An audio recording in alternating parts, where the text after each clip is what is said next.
నేను doctor Smitha from Angel Wings Hospital Moosapet. So ఇవాళ మనము ఫర్టిలిటీ బూస్టర్ డైట్ గురించి మాట్లాడుకుందాము. గర్భధారణకి అవసరమైన ఆహారం గురించి మాట్లాడుకుందాం.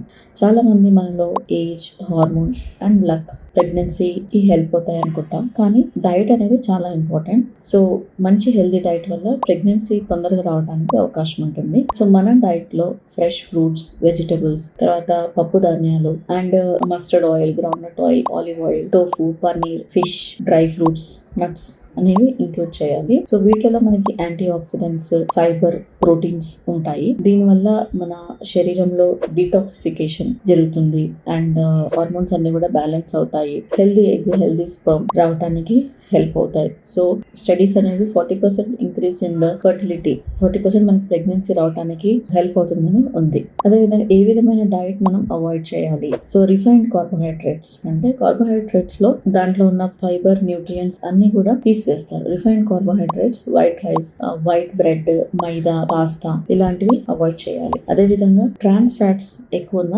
ఆహారం మనం అవాయిడ్ చేయాలి. Like French fries, chips, cookies, donuts, cup cakes అలాంటివి అవాయిడ్ చేయాలి. అదే విధంగా మనకి హైలీ ప్రాసెస్డ్ ఫుడ్స్, ఈ నగెట్స్, నూడిల్స్, కూల్ డ్రింక్స్ ఇవి అవాయిడ్ చేయాలి. తర్వాత షుగర్ ఎక్కువ ఉన్న ఆహారం, చాక్లెట్ బార్స్, క్యాండీస్ ఇవి అవాయిడ్ చేయాలి. సో వీటిలలో ఏంటంటే ఇవి తీసుకోవడం వల్ల మనకి తొందరగా ప్రెగ్నెన్సీ కాకుండా ఉండడానికి, ఎక్కువ హై కొలెస్ట్రాల్ పెరిగి వెయిట్ గెయిన్ అవ్వటం వల్ల హార్మోనల్ ఇంబ్యాలెన్స్ అయ్యి పిసిఓడి లాంటి ఇష్యూస్ అవ్వడానికి అవకాశం ఉంటుంది. సో మీ ప్లేట్ ని మారుస్తే మీకు తొందరగా ప్రెగ్నెన్సీ రావడానికి అవకాశం ఉంటుంది. Thank you.